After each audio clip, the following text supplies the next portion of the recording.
Hello. Hello. Welcome back to View from the Throne. I'm Lorenza Nicole Molina, aka the Black Butterfly Queen, La Reina Mariposa Negra. Um, yeah. Um, yeah, so welcome back. Just waiting for people to come in. Um,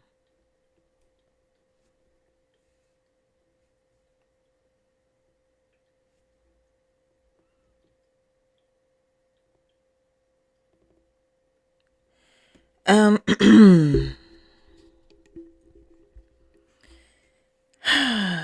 how are you guys doing? How are you guys doing today?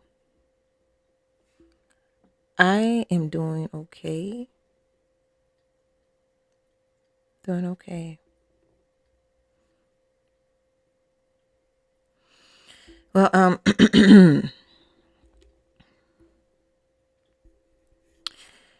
well, anyway, I just wanted to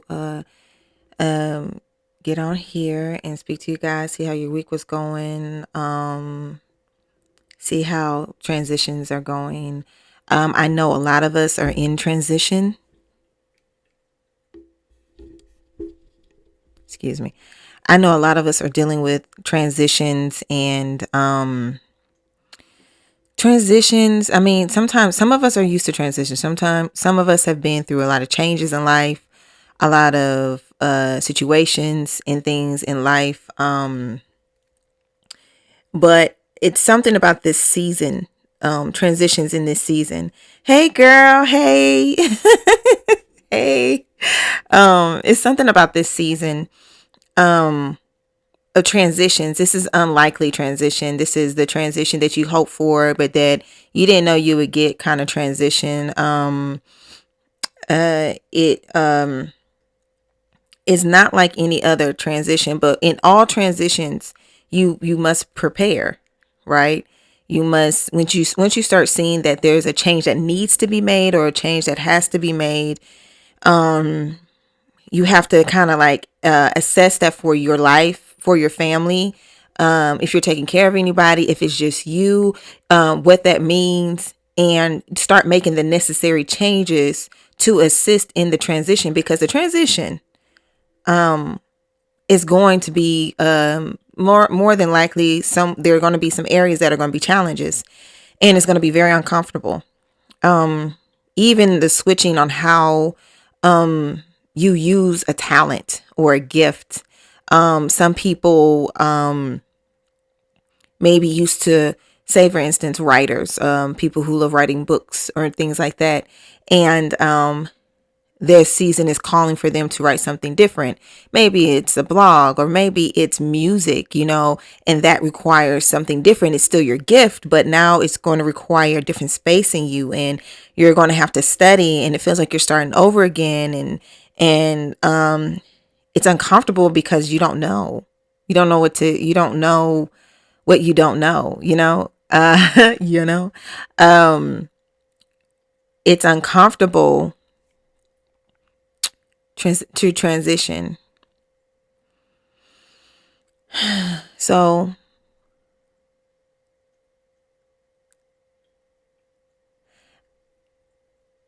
I guess the title for this would be transitions, or transition that I wanted, but I didn't really ask for.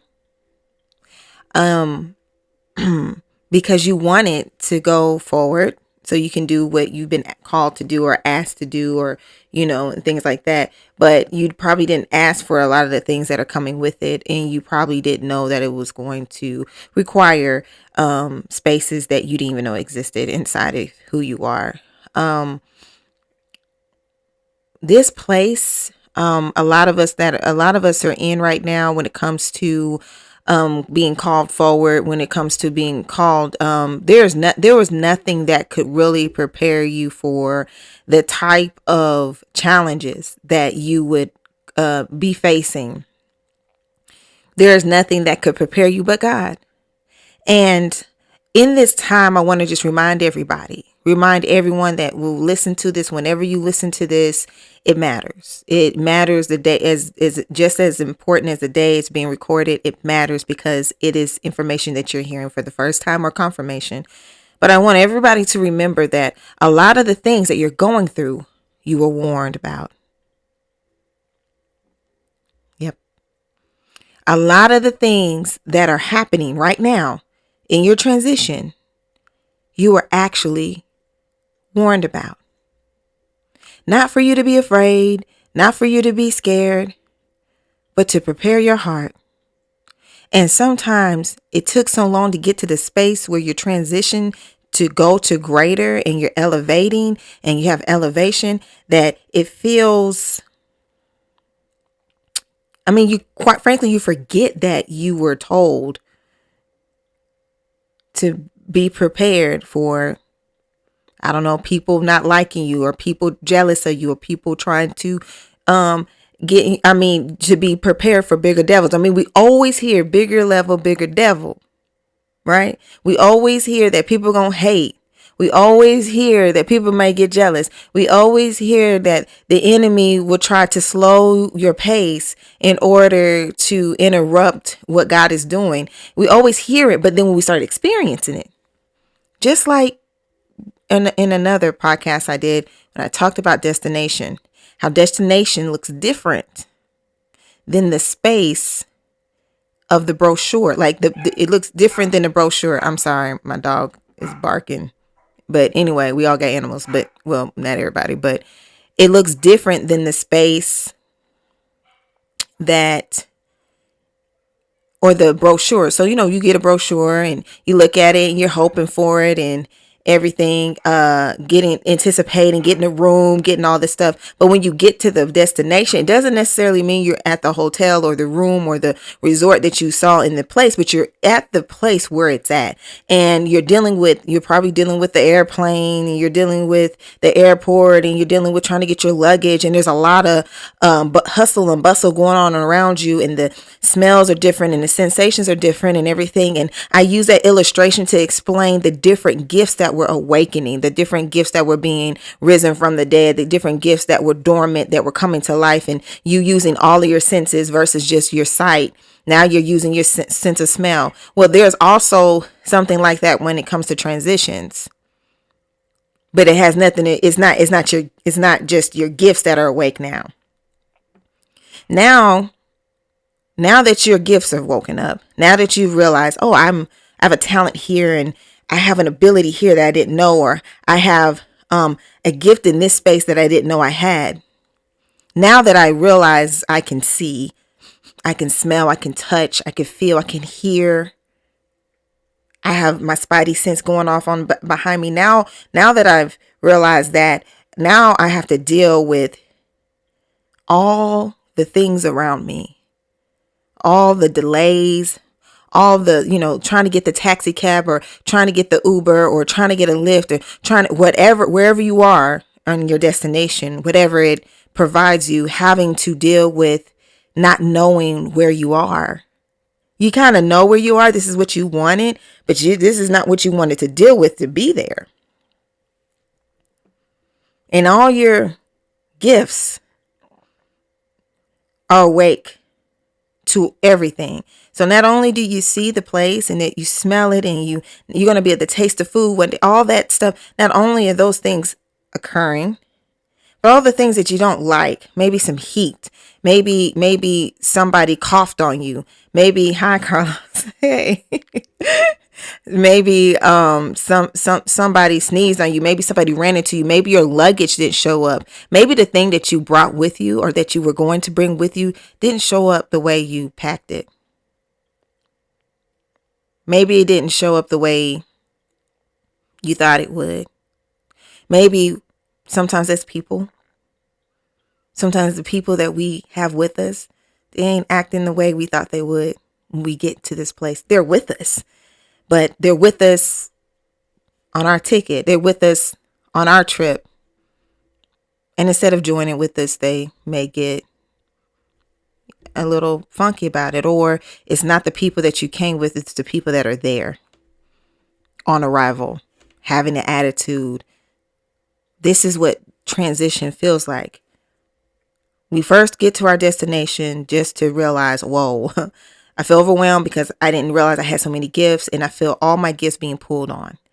But then when you start kind of starting to understand it a little bit, that's when you have people running into you, walking over you, dropping stuff, throwing your stuff around, treating you all, and you're like, whoa, I didn't ask for this. I asked for a trip. Oh, this is what I wanted, but this is not what I asked for.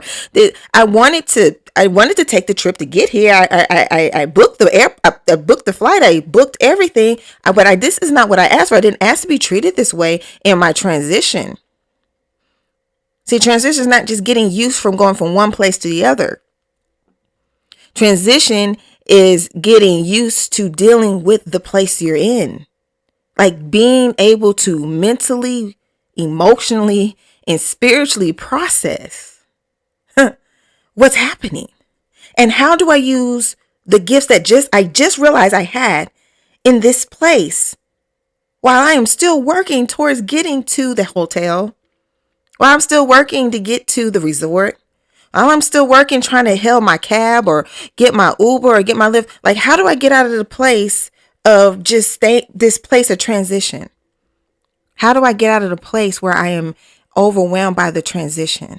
How do I finally get to the place where I can go forward? Because there's a lot of things happening around me. I feel lost in this big airport of transition.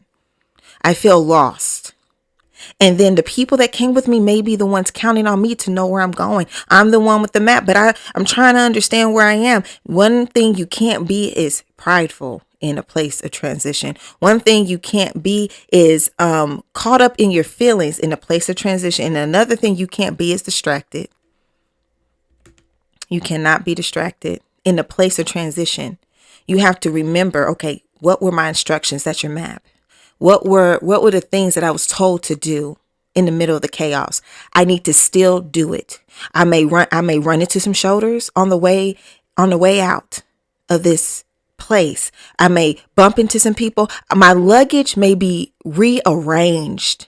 My luggage, my wheel on my luggage may be broken, meaning things may not be as I thought they would be. The things that I thought I would use that I was told to bring with me may be compromised a little bit, but at the same time, I got to pick it up and I got to carry what I have and go forward. And I'm going to have to fight through a crowd because maybe everybody's coming one way and I got to go another way. And people are being rude to me in this place. And I just got to get to my lift. I got to get to my right. I got to get out of this place of just the chaos. And the only way you can do that, the only way you can do it is to stay focused on the instructions. When you have usually in the mall or sometimes even in some airports, I'm sure, there'll be a little place on the map that says you are here. And then you have to look for where you're trying to go. And the instructions that you got before you got on the plane are the same ones that still apply. Just because it's busy, just because it got chaotic, just because it's confusing, just because people are coming against you, don't mean that doesn't apply. It does not make the rule or the instruction null and void. It doesn't do that. It doesn't do that. If anything, it means that you have to focus harder to make sure it's done. It doesn't erase what was required to be here, because that's the only map that gets you out of the airport of transition. That's the only way that you can get out, because where you're being picked up at, you have to go to that door. You can't do it your way. You got to do it God's way. And so I'm going to say it like this. No matter the pain, no matter the problems, no matter what people say, what people don't say, no matter if someone doesn't want to go, I just want to go back home. I don't want to be here anymore. Fine. You can book your ticket and you can leave. That's fine. But I have to still go. This is not what I thought it would be. People in your ear. You still got to go. You still have to go do the same exact thing as if, not that you're not going to see the problems and see the thing coming up against you, but you still got to do it as if it doesn't matter. Doesn't matter that somebody, if the enemy could stop you by just making somebody run into you or tell you off, he's going to do it. He's going to do it. If all he has to do is send somebody in your ear, or make you feel less than, or make you feel, even make you deal with jealousy. That's all it takes. You're not going to go and actually face that and say, this is not me. This is the obstacles that come with the transition into the destination that I have been waiting on. This is not me. This is not me. Lord. Whew.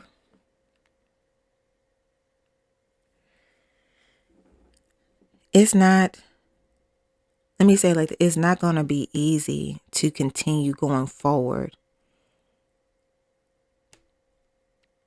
It's not going to always be easy, but you still got to go. And you can't just go, you got to go in the same way God told you to go. Because it's irrelevant, the voice of the enemy.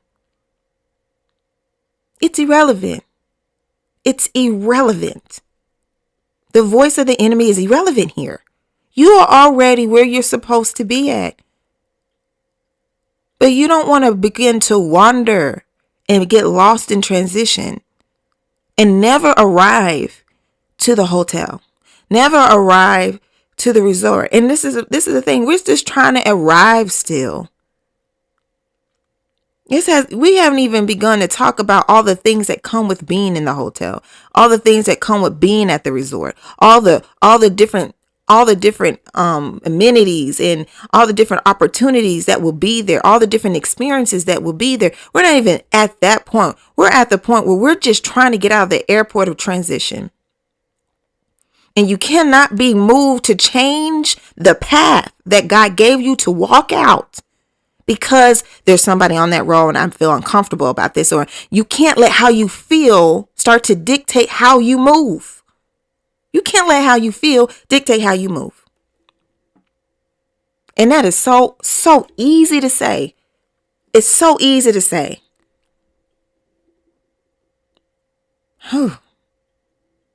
But it's hard to do. But it's possible. Because all you do is one step at a time. That's it. Just one step at a time. Just keep going the direction he told you to. Don't start looking for other pathways. Okay, well, I don't want to do this like this no more. Let me look for a different path. Maybe I could still go around this way. No. Don't compromise who you are, what he said you need to do. Because it's only his way. There's a lot of things that will be shut down if you continue to move the way he's called you to move. The path that he's called you to take. The attitude he's called you to do it under. And that's hard. Because child, this type of transition ain't just switching from one place to the other. There's so many different things attached to it. There's so many different new challenges, and they're requiring for you to use things that you used to use one way a different way. They're requiring for you to face some of your own personal ugly truths. They're requiring for you to be moving but also waiting on God, which sounds like I'm not sure if it was an oxymoron or a contradiction, but you need to move, but you got to wait on God. But you got to move, but you got to wait on God. And it means you got to be patient in your moving. You got to exercise patience as you move. You have to exercise patience as you move. As you move forward, you got to exercise patience. I know I keep saying that, but that's just keeps coming to me. As you move, you have to exercise patience. Patience for the things you have no control for. Patience for the things that are coming that you don't know are coming. Patience for all that. Like, you have to exercise patience, because patience is going to help you do this and keep going. When somebody hits you in the shoulder, and keep going. When your wheel break on your luggage, pick it up and keep going. You got to breathe your way through it, but you got to keep going because you already got the ticket. You've already landed. You're already there. Everything's already set up for you. Everything's already ready for you. Everything's waiting. You just have to keep moving to get to the final space. Get to the hotel. You got to keep moving, but you cannot get caught up and distracted by the things going on around you in the airport. There is a time for everything. There is a timing with everything. And the route that was given to you is the route that you need to take. This is not the GPS where you can sit there and be like, okay, maybe I'll do it this way. No, you can't start switching it up after you got there. You can't start switching up. You have to do it the way, because there is a covering in that. But if that's the path you're going towards, and the enemy sees you in the path, of course he's gonna try to mess with you. But don't change your course. Don't try to compromise anything, y'all. This is such a critical space, because this is the reason why this transition is different. Because this transition has to do with your purpose. It's never been. This is the line that comes from the latter to the former type of transition. Has never been a transition like this before. Stick to the plan. Stick to the path. Keep moving, even though you're getting egg thrown in your face, even though people are hurting your feelings. Keep going and keep showing up the way you're supposed to and been called to show up. Don't let anybody silence you. Don't let them silence you. Don't let them silence you. Don't let anything silence you right now. Believe me. I have been challenged to be silent myself. I am challenged to be silent myself. And it's crazy, the day where I am about to go live, and I'm just saying, I get challenged. Why is that? Because this is the path that I'm supposed to be on. And we have to support one another on our paths. So say we all showed up at an airport and you see somebody struggling to get to where to support them. Support them. You know, I feel like we're getting this season mixed up with isolation. You know, sometimes we have seasons of isolation where we got to be to ourselves and things like that. And that's not this season. I know it's confusing because you also feel like, well, I got to do it alone. I got to do it myself. That means that you have to fight your flesh. Can't nobody fight your flesh but you. That's where that I got to do it myself thing, it comes from. That's where that I gotta really go in and pray and all that stuff for God. I gotta go and pray about this cup that's been given to me, and I gotta pray and break the body, and the body is fighting so hard to do what it want to do. The carnal mind, the flesh, however you want to see it, it's going everything that you used to do, every way to how you used to handle things, you cannot handle it the same way. And think that God can't bless who you try to be or pretend to be. He can only bless what you're being, what you're doing, your obedience.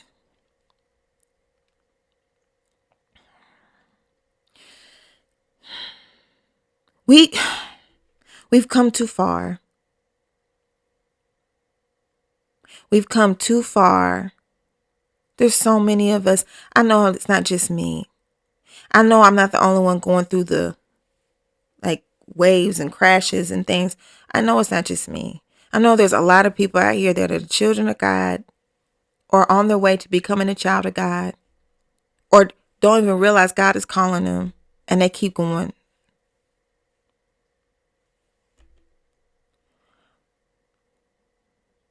It's so important that we don't let anything silence us. And it's so important that we don't let anything keep us from moving. I explained this, I think it was to my son. I said, we're like air. Air's everywhere, just about, you walk outside, you can breathe in your house, you're breathing. And it's not really a threat. as it just floats around. It's not a threat. It gives life. It adds to our world. But it's not a threat. But air can become a threat when it gets under a certain type of influence. When you have negative and positive charges, hot air and cold air, they begin to move. And what happens when the air begins to move? It can either get faster, it can destroy some things, it can turn into a tornado. And if air is moving over water, it can turn into a hurricane or a tropical storm. See, air can become very, very dangerous in the right conditions. See, air, have you ever walked into a room that had been closed for a while? Say it's been years and somebody inherited a home or something like that, and they go in and there's sheets covered on everything, but the air feels a little stale, little dust in it, because as it moved, it's just been sitting there. Some of us don't understand that we are air. And if you don't understand that you're air, you may just sit still and never move. And God sometimes needs to put you in a certain circumstance in order to get some motion. But the enemy will want you to believe it's better for you to stay still. So he'll try to make you afraid of, don't open the door. I don't want to spill out into the world and have no walls or no borders. I got to have my walls up. I got to have borders because I don't want my air to be let out.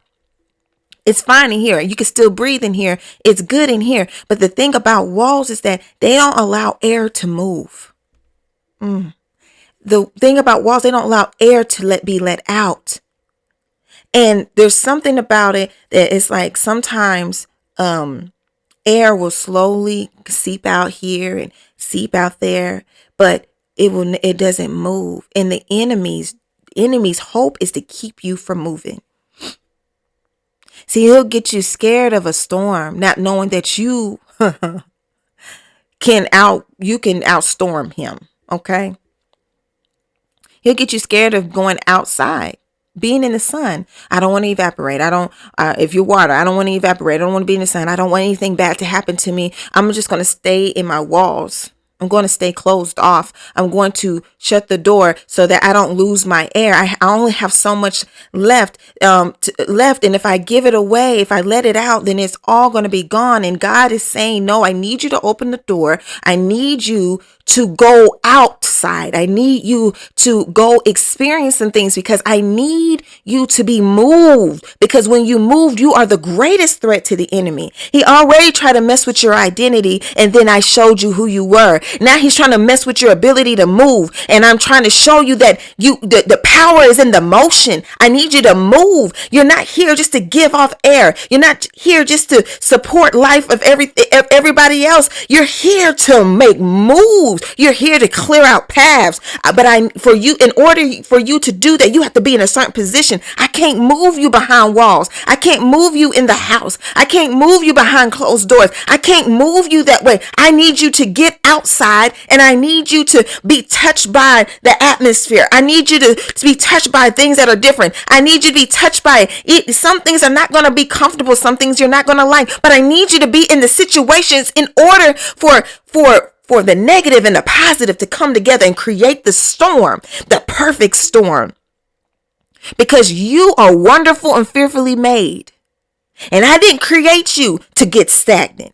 I didn't create you to sit still. I didn't create you to be behind walls. I created you to be open. And some of us are afraid to be open because we're afraid of vulnerability. We're afraid of being exposed. We're afraid of feeling exposed or feeling vulnerable, feeling unprotected. We're afraid or we're embarrassed or whatever. And the enemy is using all those things to keep you inside.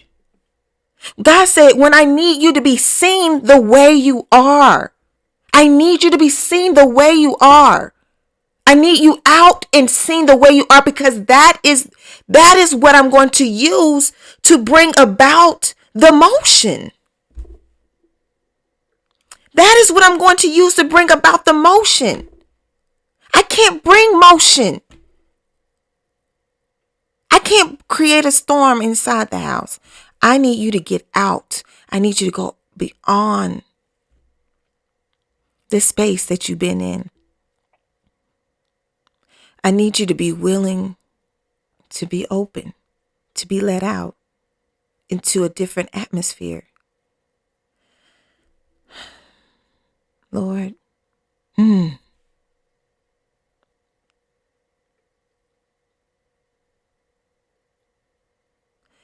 I need you to be willing to be free. And freedom can feel like vulnerableness. It can feel like you're not safe. It can feel like you're open to any arrow around you. But you can't be hurt by arrows when you're the wind. You need to operate as who you are. And you can't do that in old spaces, in old ways, in old mindsets. You can't, and it's crazy to get to where we are and overcame so far so many things to be fighting old things. But these old things come with like extra. They come with extra because they can't be just the simple old things from the past, because then you would peg it too easily. They have to be wrapped with a lot more chaos. It's time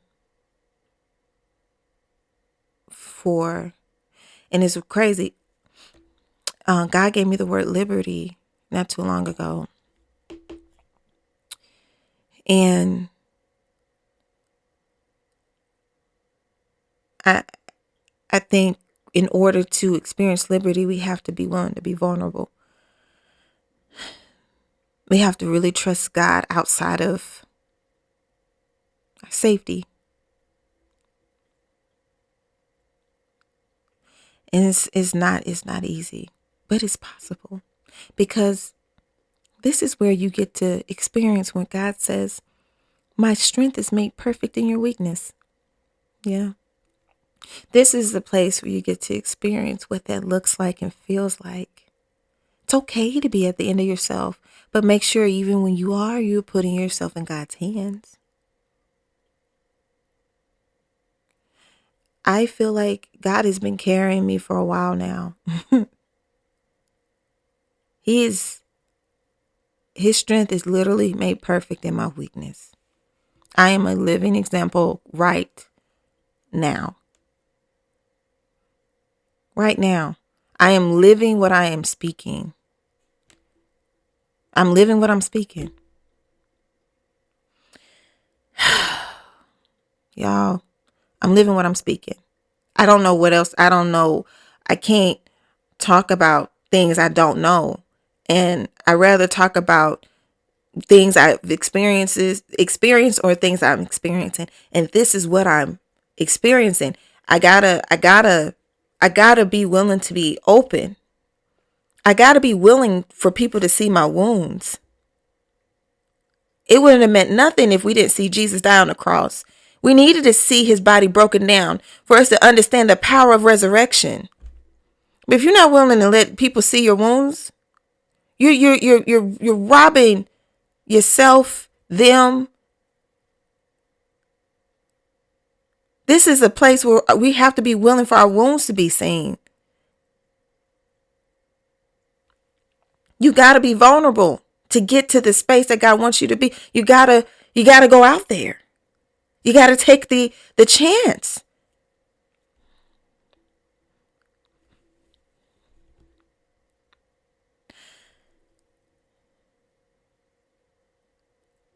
Jesus was naked, ripped apart, bleeding, thorns crushing his head into his skull, back unrecognizable. face barely recognizable for the things they did to him. He didn't just die on the cross. See, y'all, if y'all look in history about crucifixions, they probably, people probably got beat up here and there, but typically they were just being nailed to a cross.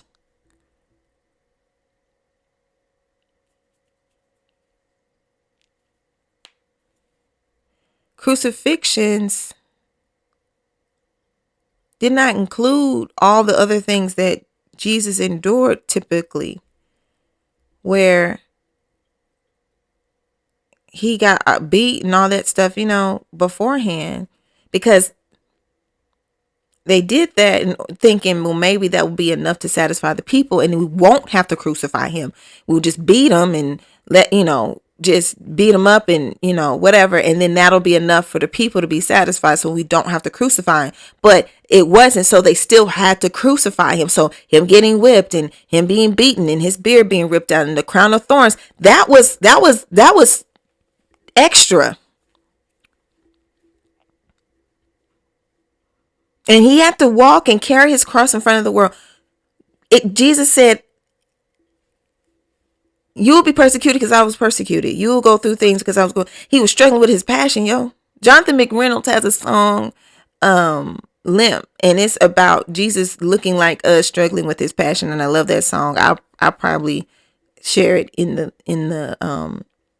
link, in the comment section later. But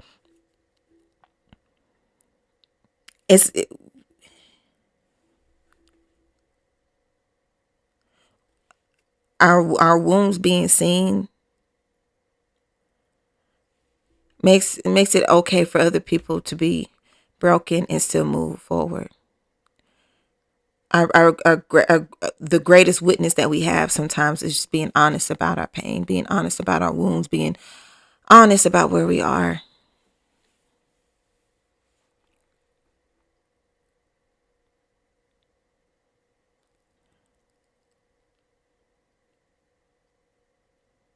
There's so much power in vulnerability. We do this with praise and worship. When we sing, we are bringing, anybody that's done praise and worship, we're bringing people into praise and worship when we sing. And we're bringing them into that space where we love the Lord and trust God. And you're trusting people with your secret place. People who sing and do praise and worship, they are sharing their secret place with God, with the world, in front of the world. They are naked before God and the world when they are singing praise and worship, because to sing praise and worship is really a heart-to-heart conversation through music with God. And these, praise and worship are doing that. And as somebody who has dealt with a lot of humiliation, people lying and trying to challenge my character, we are sometimes the most powerful as believers when we don't hide our wounds. Maybe we can't explain how they got there, but when we don't hide our process, we don't always want to be, I see people doing these workout challenges and they're going through the process publicly and they do amazing. And, I'm not at that point. I do share, but I'm not at that point. But what I tend to find is when people are willing to show their process, it helps heal so many people. So many people need to just know that it's okay. And if you're somebody that is admired, especially, showing up, letting the world know it's okay. And it's the same thing I tell my kids. It's like, one of the things I don't like giving my kids is an illusion. The illusion that I know everything or that I just got in the bag. I know that's how kids feel, but I am very quick to let them know I don't know nothing. If I don't know nothing, and I know what I know when I know it, you know what I'm saying? So if say they ask me, hey mommy, do you know how this works or blah blah blah, if I don't know, I tell them I don't know, baby, but you know what we can do, we can find out. I let them see that I don't always know. And I show them how to find out. I let them see when I cry. Maybe not all the time, but they need to see my humanness so that I'm not creating an unrealistic idea or expectation for them as they get older, thinking, well, my mom just had it together. When a lot of times I don't even know. I don't, people say, oh, you snatch, child. I'm barely gathered. Okay. I don't know how I am together right now. God has me together. Do you know what I'm saying? Like, no, I don't want to, and I don't want to give them that illusion that I have it together, that I got it together. I want to give them the truth that, sometimes my weaknesses, or sometimes my weakness, my broken places, or when I hurt or whatever, actually is for them to know that when they are older and I'm nowhere around, they saw me fall. And that made my getting up that much more powerful. If they always see me up, how are they going to know when, or how are they going to know that they can also get up? I am a representation of what they can do when they don't know what they can do. And if I don't get up when I fall, if I don't fall in front of my kids sometimes, they will never know why. That's why it was important for Jesus to die on the cross. It was important for him to die on the cross so we see his brokenness.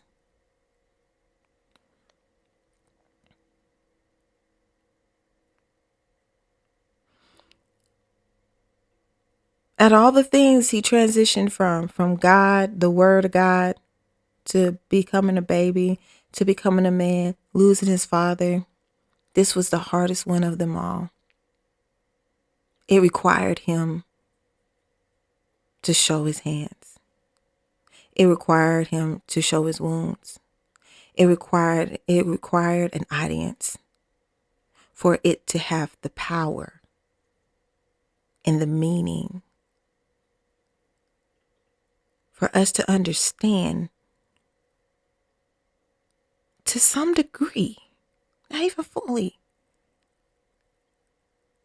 that it took a sacrifice for us to be able to be children of God in this way. Saved, sanctified, filled with the Holy Spirit, but believers, redeemed. Would it have meant the same thing if he didn't do it? Would it have meant the same thing if we didn't see, if it wasn't recorded?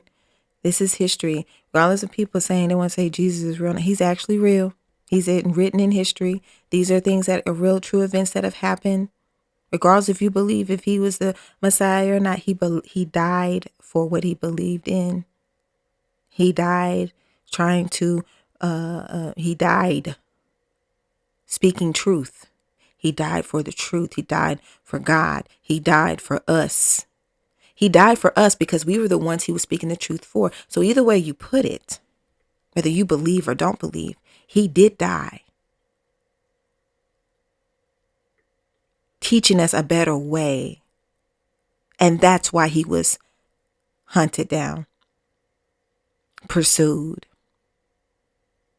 crucified, beaten, murdered. And he rose again. Over 500 witnesses. But people don't want to talk about that, right? But it happened. And it helped us understand how much he loved us. What could we understand if we didn't see that? What could we understand if we didn't know that? There has to be, sometimes your pain is your witness. And then it makes sense, everything else. So in this place of transition, this is not a place of solitude. This is a place where, you're going to have to go in with God, and you're going to have to work on you a lot. But remember, even when Jesus was praying and he was bleeding, he wasn't alone. The disciples were around. Now, were they awake? No, they fell asleep. They just couldn't stay awake. But if You are fortunate to have people awake. You're blessed. There's some places and times in my life where I wish I had some people around me.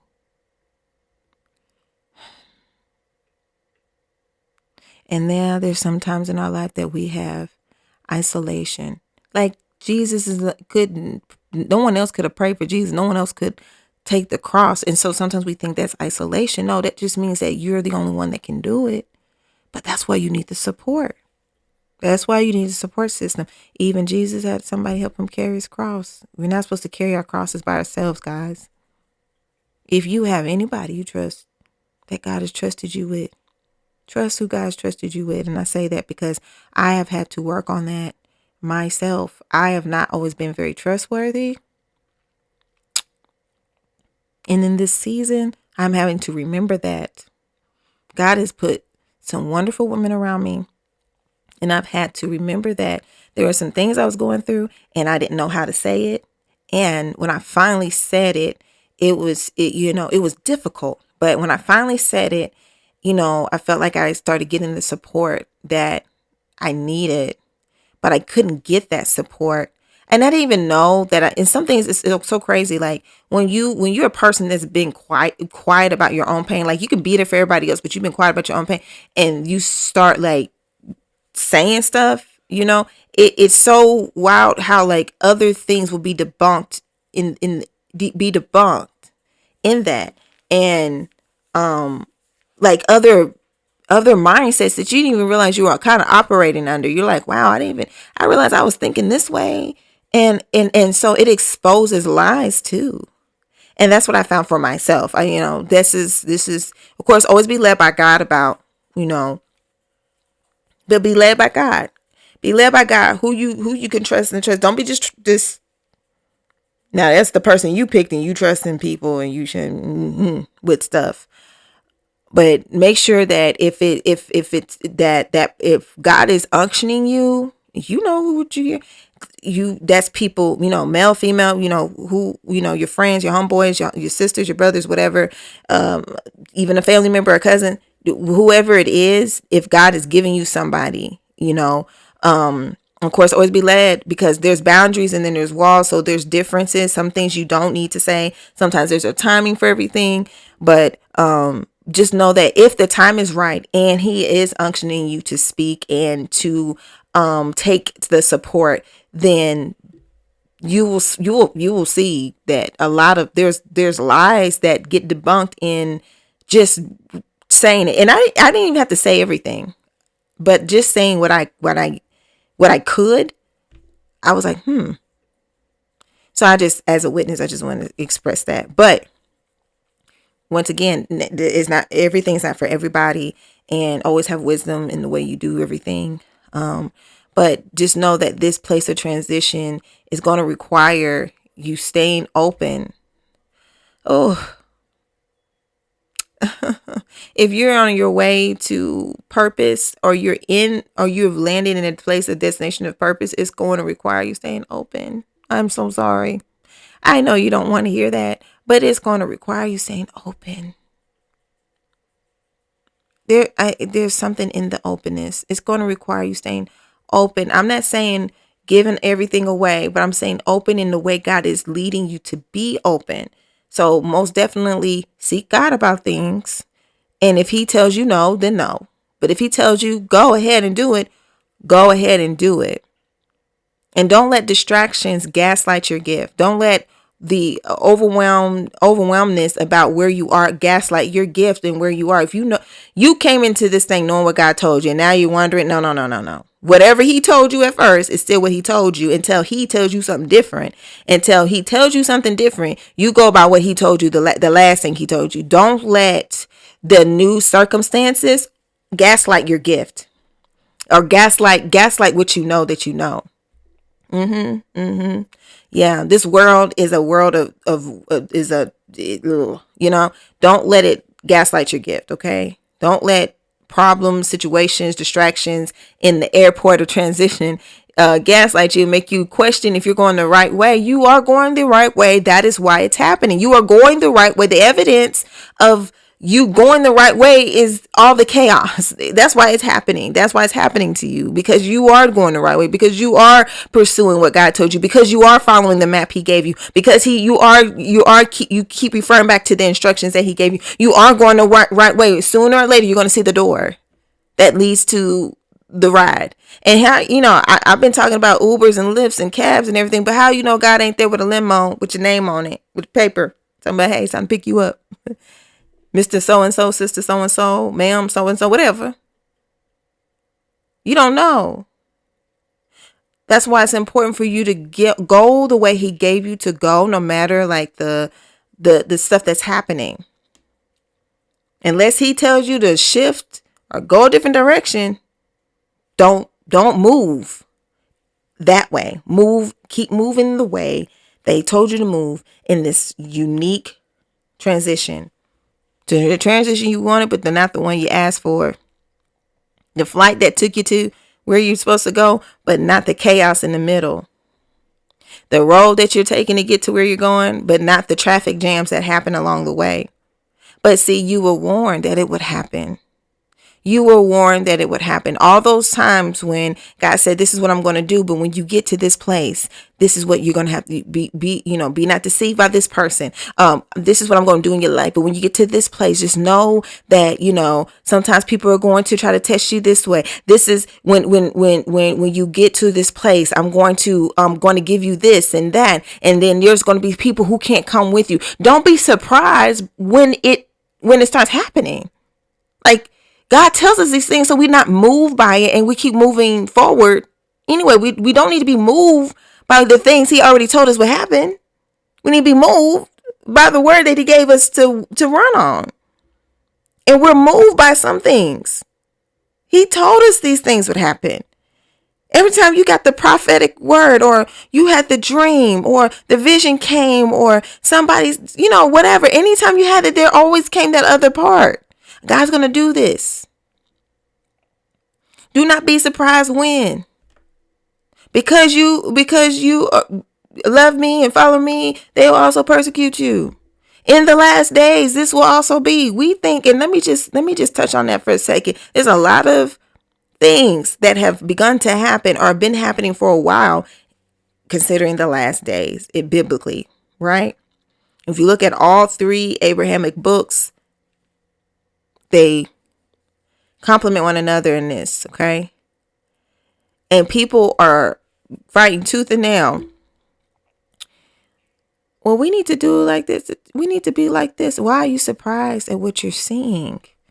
When he said it was going to happen.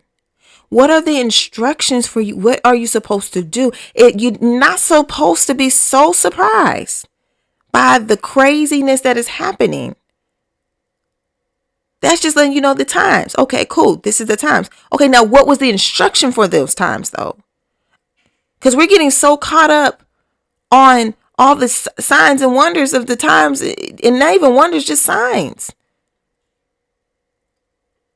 We get caught up personally. We get caught up abroad, generally about, well, this happened and that happened and everything. Why are we surprised when we were told it was going to happen? Well, focus should be the instructions that came along with that, so that we can keep ourselves covered, so that we can keep ourselves together in these times. And these times could mean generally like the last days, or these times could mean in your personal life. He does not give you this without giving you instructions on how to deal with certain things. Whatever he told you to do last, follow that roadmap until he gives you something else. Just follow it. Just stick with that. And it's not going to be easy. It never was supposed to necessarily be easy. But God didn't make it impossible for you to follow through. Following through is a choice. And let me say this. Just because you are called, and this is something that came to my mind not too long ago about Esther. Esther was called into a place, and she didn't ask to be there. But God put her in a place, and we love saying that line, for such a time as this. But let me tell you, Esther didn't want to do it. Like, y'all forget, people don't read that part. She didn't want to go into the king's court and tell him nothing. She had to pray and fast and pray and all that stuff. But the word from her cousin Mordecai told her, just because you are in the position you in, do not think that you will not perish if you are not obedient. People, do not forfeit what you've been given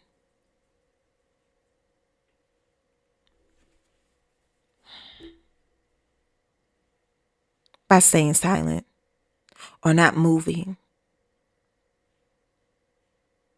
when God has told you to move. When God has told you to move, that is what comes first, because you will not be covered. Even though they were wrong to put that out about the Hebrew people, the Jewish people, they were wrong.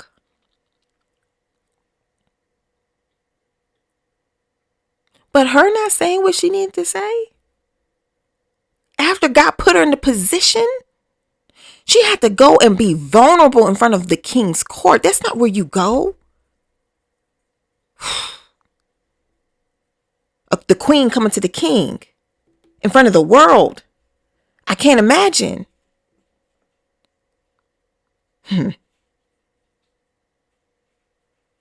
Standing on what God told her to. And this is also a thing I want to say, because there's different dynamic here, because you have the queen coming to the king, and then you have a wife coming to her husband.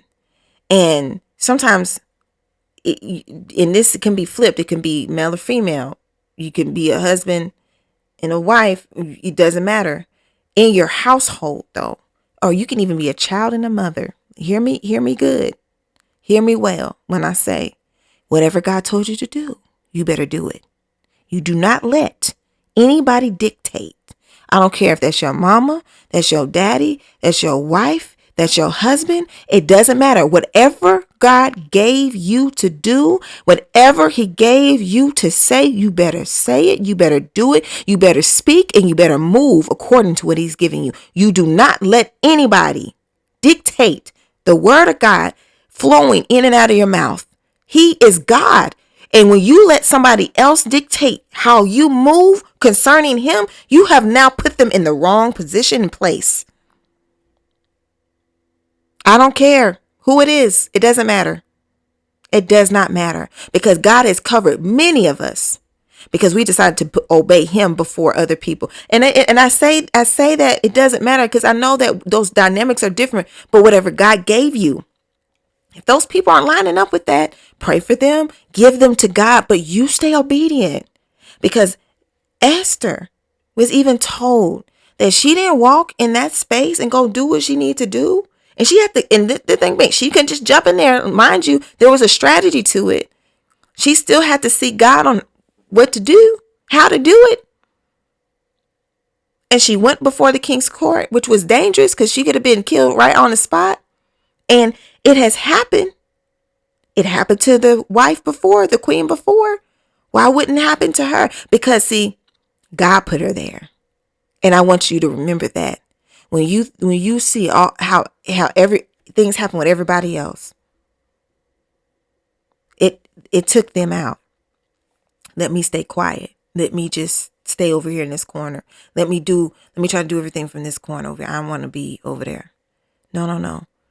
The reason why she wasn't taken out, because she had God with her. God is with you.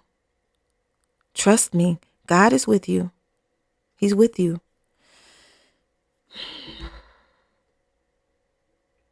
And because she did it with God, he covered her. He covered her. And she even outlived their king, her husband. She outlived him. And the reason why I know that is because if you go further down, and when his son ended up taking over, and how his son let his right-hand guy go and rebuild Judah and all that stuff. And he talks about his mother. And he talks about Esther as his stepmother, technically, and how he had an appreciation. And so from what I understand, yeah, she was with him for a little while.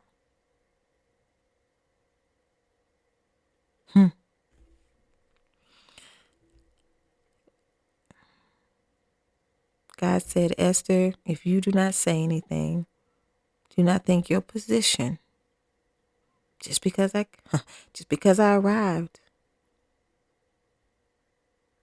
that it will keep you.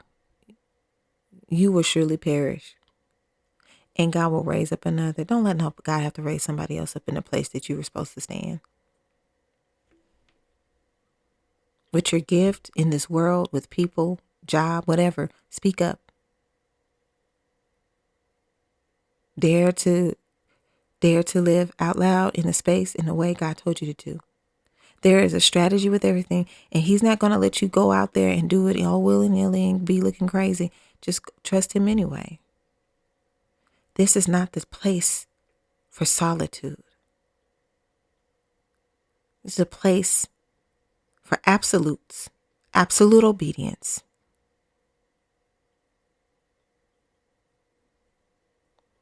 Yeah, you're the one that has to make it happen by following in obedience. But remember, Esther, she was the queen, but that didn't mean she was by herself. She was the one that had to go before the king, but that doesn't mean God didn't give her witnesses. That didn't mean that God didn't give people to pray over her. She was in the public eye.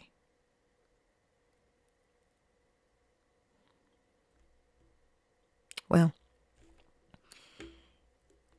remember Esther, that she was not exempt just because of her position. She was not exempt just because the king was wrong. Stay out of the line of fire and do your part. And let God take care of everybody else. Is pretty much what I'm saying. Don't worry about what may happen with that job, with those friendships, relationships. Don't worry about that. Just do your part and let him take care of the rest. Just do your part. Just do your part. Whatever instruction, just do that. Don't let how overwhelmed it feels. Your gift is still your gift. Your talent is still your talent. He is still speaking to you. Go ahead and go. Go with God. Always go with God. It's the best thing you can ever do. Because he will give you allies in unlikely places. And because she spoke up, her people were able, because you can't erase a king's decree or law after it was written into place. But what you can do is combat it with another law. And so it was written into law that, that they were going to pretty much murder all the Jews and all that stuff and take their possessions to fund the war against the Romans or the Spartans or whatever, which is real. And then what ended up happening is, and they wrote into law that on that day, they were able to, all Hebrew people were able to defend themselves and take the weapons of their attackers and possessions.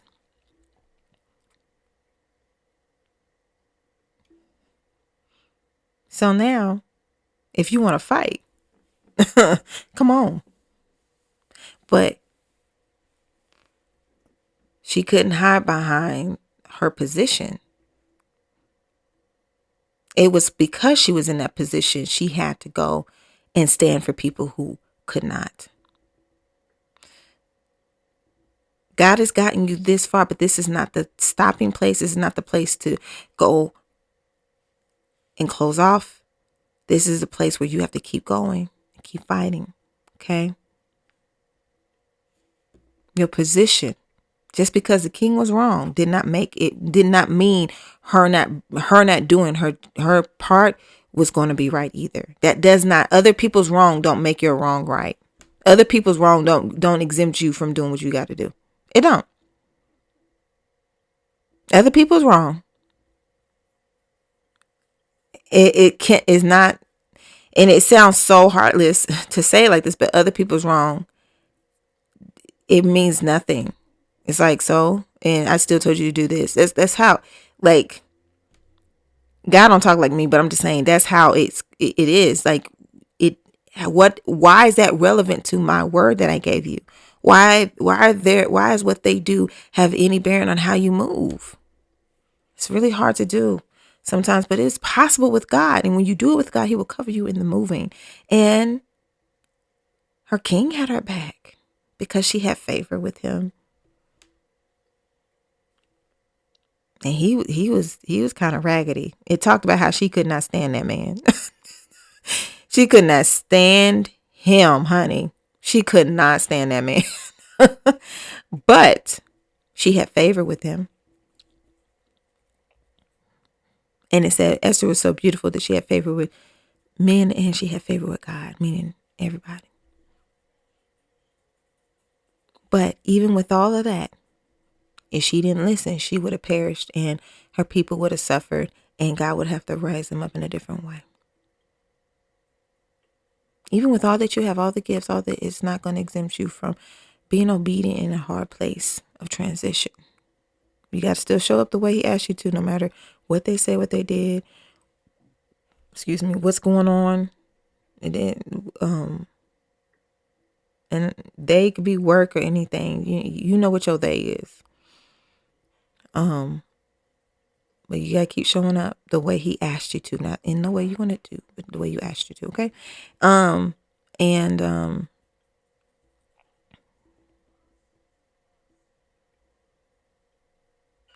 Yeah, that's it, guys. That's all I have.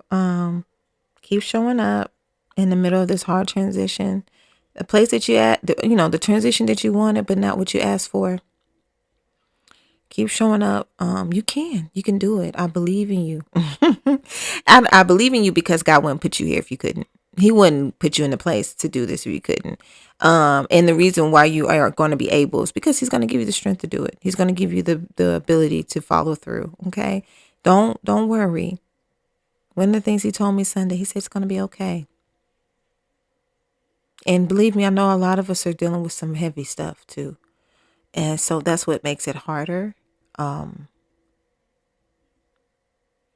I have no idea what your heavy is. I have no idea.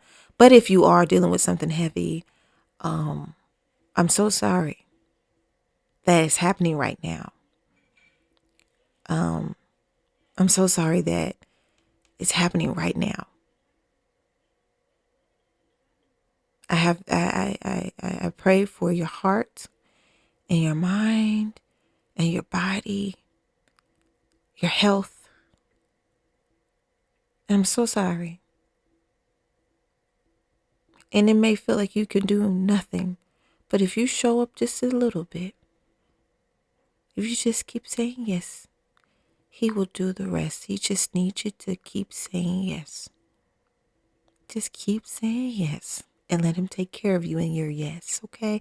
Let him take care of you in your yes. Let him take care of you. All right. Well, thank you for coming. I believe that you can say yes when it's hard. You've done it you done it the other day. Today you can do it again. You can do it again.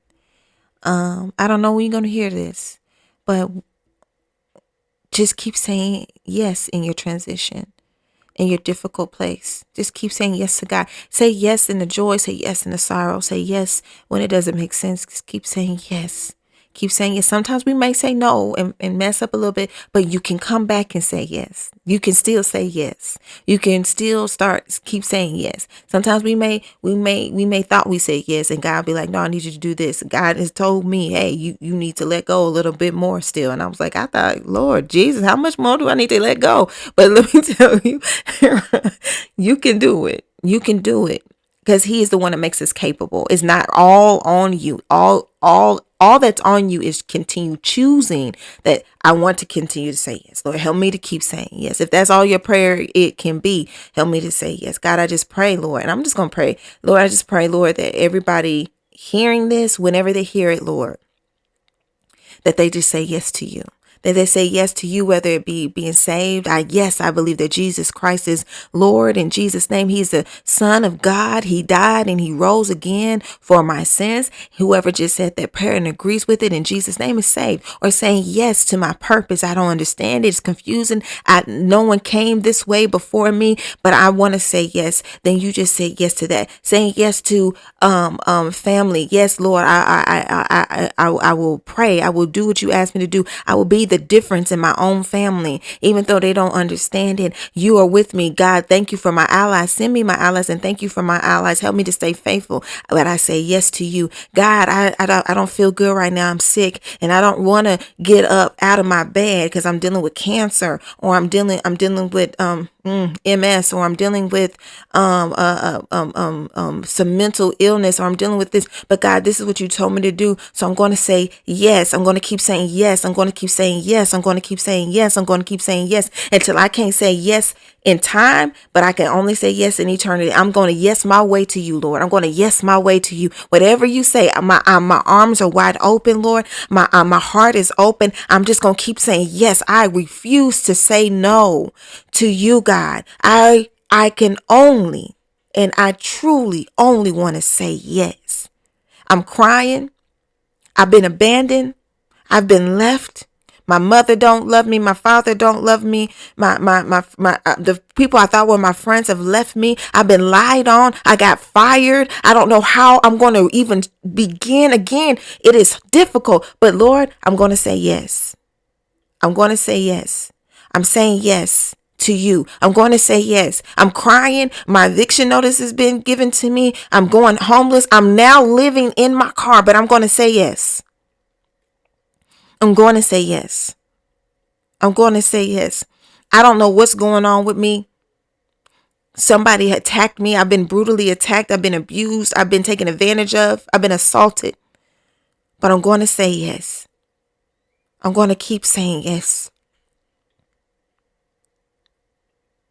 Even if my yes is a whisper.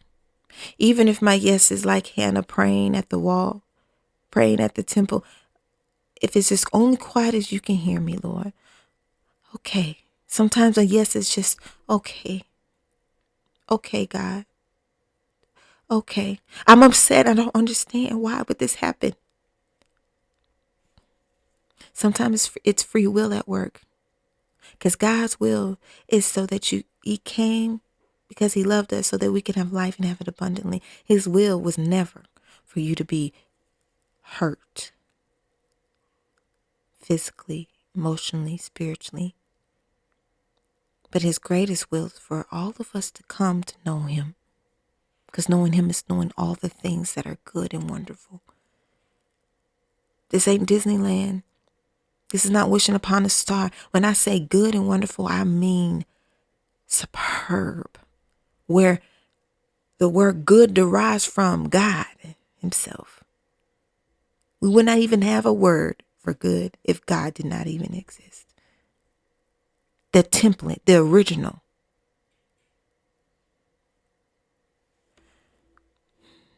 I hope this encouraged somebody. And even if you don't have any words right now, I pray that God give you the words to say what you need to say when you say it. That He help you in the space that you're in. And that you know that you matter. Your words matter, your heart matters, your spirit matters, your pain matters. And believe it or not, walking in the truth of where you are, saying I don't feel like it, but I'm trying to say yes. Walking in that truth of where you are will be what frees you from the bondages that the enemy has tried to put on you through your pain. I can attest to this. And I feel emotional saying this, to be honest. I lost my friend and I brought her up more than once. It is a challenge for me. But if I stay silent, if I go into that space, how could I be here now? I told God the other week, I didn't want to get on a podcast. I'm not doing it today. And this is the thing. It's not even like I have thousands of viewers right now, but I will at the right time, because this is a message from God. It never goes old. This is God's message. This is not about me or my pain, but it is still for me and my pain, because staying still in it wouldn't have changed what happened.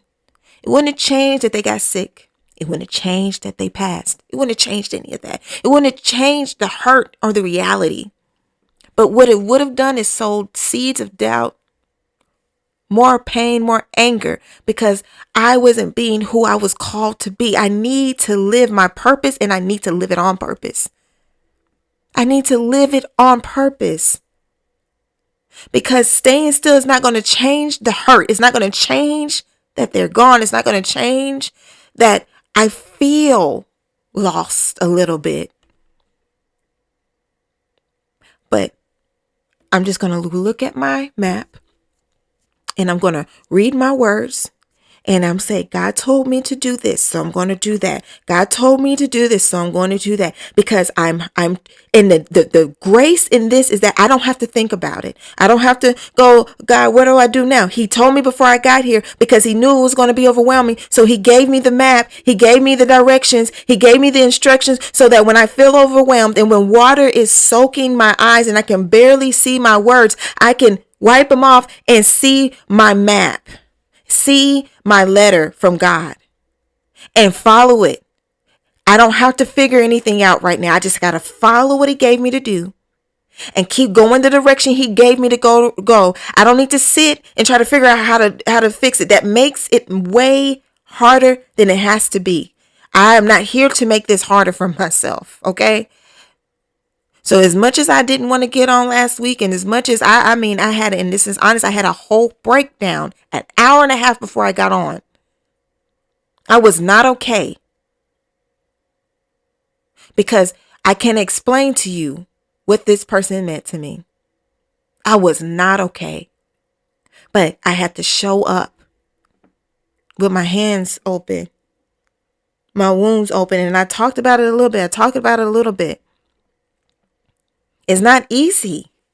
I don't want this right now. I don't want to try to be okay and show up and speak and all those things when I am sad and I am broken from losing my friend who was like my family, who was like a father to me, who taught me so many things. Do I want it? But I gotta understand that my pain I can't let my pain become my God. I can't let it become my God. I can't let it tell me what to do. I can have my moments that I deal with it with God, but I can't let it tell me how I get to show up. I just show up and God speaks. That's what it's been. I don't get to, my pain does not get to tell me what I get to do now. I've waited too long to get here, to let pain crush me so much that I don't speak and I don't move. I fought too hard. I waited too long to finally get to move, and ain't no pain gonna stop me. It doesn't get to. It doesn't get to have permission to speak over my life. It doesn't get to have permission to mess with my mind to where I shut down. It doesn't get it. It doesn't, because I waited too long to get here. It doesn't get to gaslight my gift. It doesn't get to gaslight me. It will not. As much as I may feel alone, sometimes I am not alone. It will not have the last say. It is a part of my reality, but it is not my truth. And what I mean by that, I am living it. But my truth is that I have been called and chosen.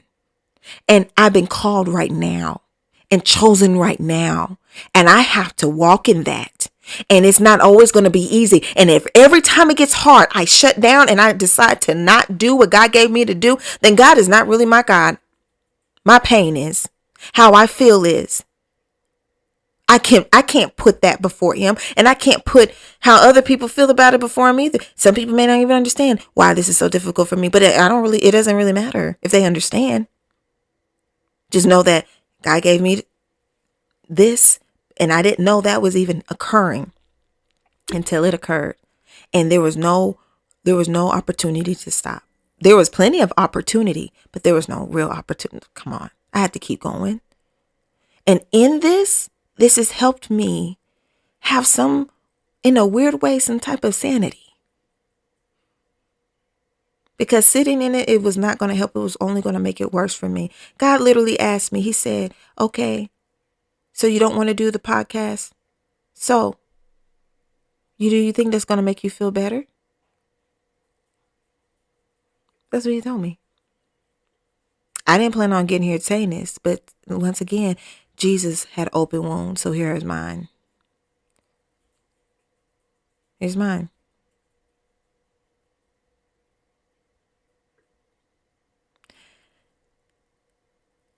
So if you don't do the podcast, is that going to make anything better?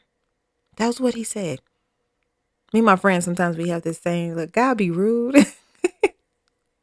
And he told me the day I found out. He didn't tell me immediately, but he told me the day of when I found out my friend passed away. And it's crazy. I knew something was wrong. I knew something was wrong. And the day I found out he passed away, a few hours later, I heard him say, you're still going to have to show up on Wednesday for the podcast. And you're still going to have to be present here. And you're still going to have to be present there. But he told me ahead of time because that's his love for me. He didn't wait until the day came and say, hey, you going to do the podcast? No, he said, now that you cried some, you're going to cry some more. You're still going to have to show up.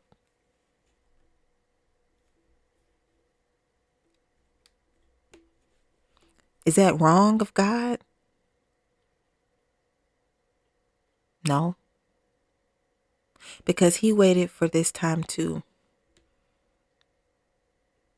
And he never said I didn't have the right to grieve or cry or go through it. But he loves me too much to let me sit in it. He loves me too much to leave me alone during this time. He's put women around me. And it's interesting because before them, I wasn't around a lot of women, friends that I could trust like I do now.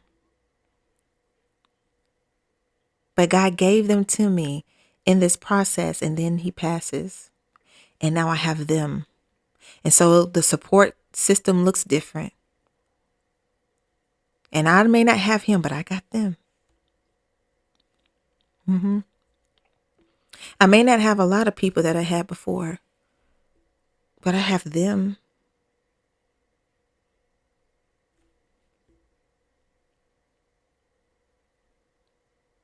I can't even go back and talk to some of the people from before. They don't even, some people are like my friend are passed on.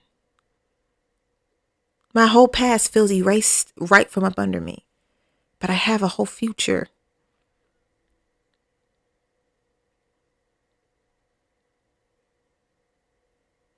And I'm not going to let loss make me lose out on my opportunity. It's okay. But this transition is pulling people away. It's breaking people off. It's bridges being burned. There's a lot of things happening, but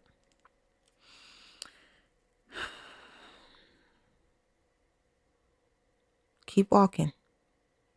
If you can't run, if you can't fly, just keep walking, and don't let anybody tell you it's not enough. Just keep doing as much as you can do and let God do the rest. Just keep showing up. Okay. Lord, I just thank you for today. I pray over everybody in the sound of my voice, God, that you be with them wherever they are. Cover them, deliver them, help them in the spaces that they need. Thank you, Lord, for today. Thank you for the today that is being in this moment that someone is watching this. Thank you for their today when they get to see it. Thank you, Lord, that they've lived and grown and to become who they need to be. God, forgive us for all the things we haven't done right. Forgive us if we've put people, places, and situations in place of you.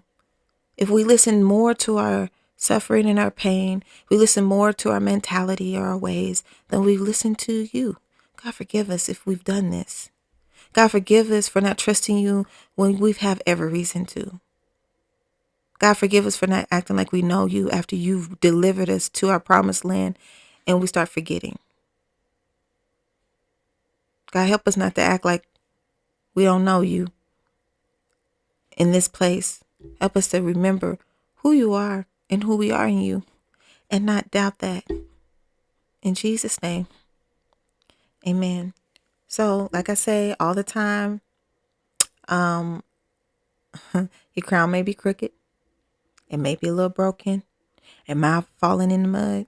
Pick it up because even a shattered and broken crown still shines. It still shines. All right. I will talk to you guys later. Y'all have a wonderful rest of your day, evening, or morning, whenever you decide to listen to this. And be safe and Godspeed. All right. Bye. No weapon formed against me shall prosper.